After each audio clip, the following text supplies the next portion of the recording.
अस्सलाम वालेकुम all of you, welcome to my channel biology with Umar. जी स्टूडेंट्स, आज का हमारा टॉपिक है एक्सक्रीशन।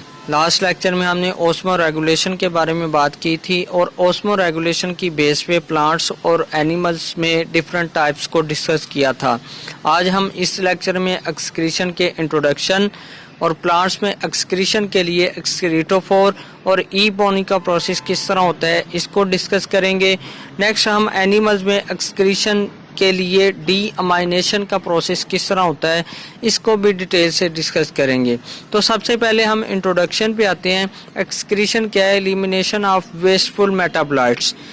बॉडी से वेस्टफुल मेटाबोलाइट्स को निकालने का जो प्रोसेस है उसे हम एक्सक्रीशन कहते हैं। और जनरली ये वेस्टफुल मेटाबोलाइट्स नाइट्रोजनस वेस्ट होते हैं और अगर ये नाइट्रोजनस वेस्ट सेल में कंसंट्रेटेड कंडीशन में हो तो ये बॉडी के लिए टॉक्सिसिटी की वजह बनते हैं और इसलिए इन नाइट्रोजनस वेस्ट को मेंटेन या रेगुलेट करना ज़रूरी होता है और इसको मेंटेन या रेगुलेट करने का जो प्रोसेस है उसे हम एक्सक्रीशन बोलते हैं। नेक्स्ट पे एक्सक्रीशन इन प्लांट्स। प्लांट्स में एक्सक्रीशन का प्रोसेस एनिमल से थोड़ा डिफरेंट होता है और प्लांट्स में फोटोसिंथेसिस के नतीजे में ऑक्सीजन जो वेस्ट प्रोडक्ट के तौर पे प्रोड्यूस होती है वो रिस्पायरेशन में यूज़ कर ली जाती है और रिस्पायरेशन में जो कार्बन डाइऑक्साइड वेस्ट प्रोडक्ट के तौर पे प्रोड्यूस होती है वो फोटोसिंथेसिस में ग्लूकोज की तैयारी के लिए यूज़ कर ली जाती है।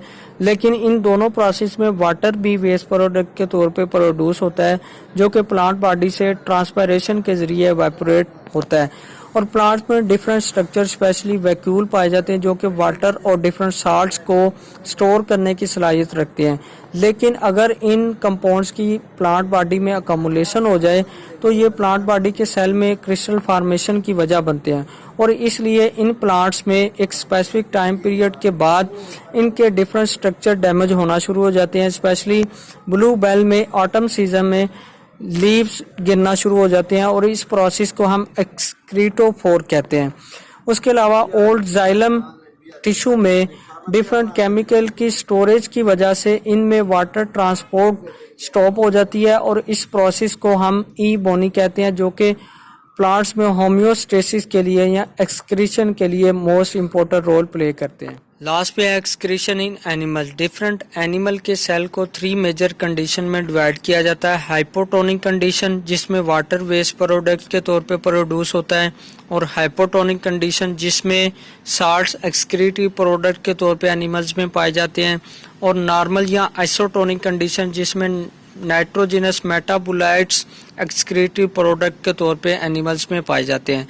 और ये एक्सक्रीटिव प्रोडक्ट या नाइट्रोजनस वेस्ट एनिमल्स में डी अमाइनेशन के प्रोसेस के जरिए इसको लेस टॉक्सिक फॉर्म में कन्वर्ट किया जाता है। डी अमाइनेशन का प्रोसेस क्या है कि अमाइनो एसिड की कैटाबोलिज्म होती है। किस तरह होती है कि अमाइनो एसिड से अमाइनो ग्रुप को रिलीज किया जाता है और इसको लेस टॉक्सिक फॉर्म में कन्वर्ट किया जाता है। और इन नाइट्रोजनस वेस्ट या एक्सक्रीटिव प्रोडक्ट का अगर एनिमल्स में नॉर्मल से ज़्यादा लेवल होगा तो ये कन्वर्जन, कोमा या इवेंचुअली डेथ की भी वजह बन सकता है। उसके अलावा एनिमल्स में नाइट्रोजनस वेस्ट में अमोनिया, यूरिया और यूरिक एसिड प्रोमिनेंट है। अमोनिया ज़्यादा टॉक्सिक है, उससे कम यूरिया है और उससे कम यूरिक एसिड है जो कि एनिमल्स में नाइट्रोजनस वेस्ट के तौर पे मौजूद होते हैं। Thank you for this.